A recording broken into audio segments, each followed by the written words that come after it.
Hey guys, kamusta kayo? Gagaling ko lang sa agency, nag-apply ako ng trabaho.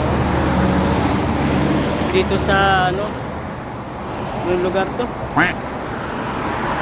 Mahirap bigkasin eh. Ayun, ngayon, sakay na ako ng bus ngayon pa uwi na ng Scarborough. Ayun. Mahirap din maghanap ng trabaho dito kasi yung galing pa lang sa winter ba yun, yung may yelo. Pero pag summer maraming trabaho dito siguro. Sabi sa akin ng agency, baka by May maraming trabaho na available. Ayun. Ayan.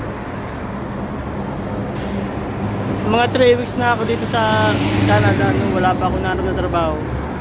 Pero meron ako naging part-time sa agency galing.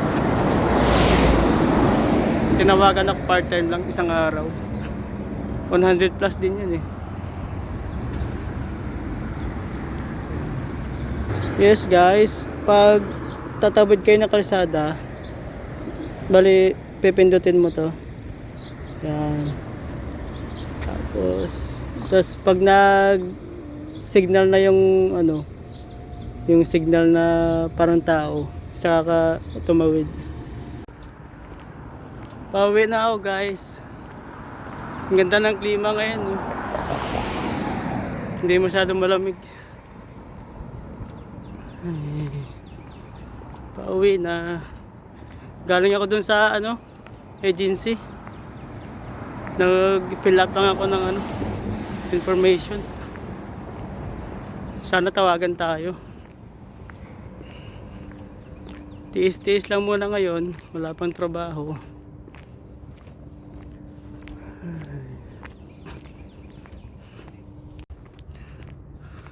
Alam nyo, mahirap din mag-apply dito sa Canada pag nandito ka na. Kasi dito pag nag-apply ka through online lagi. Kaya mahirap kasi ang dami rin kasi nag-a-apply eh. Kumari may kailangan sila ng isang position, isang vacancy. Ang dami nag-a-apply. Yun. Tapos through online. Mag-email ka. Kaya mas maganda dito pag may mga backer. Pag may backer ka, marami kang backer, madali kang makapasok. Pero pag through online ka, naku, ang hirap. Ang dami kasi nag-a-apply din eh. Yun guys.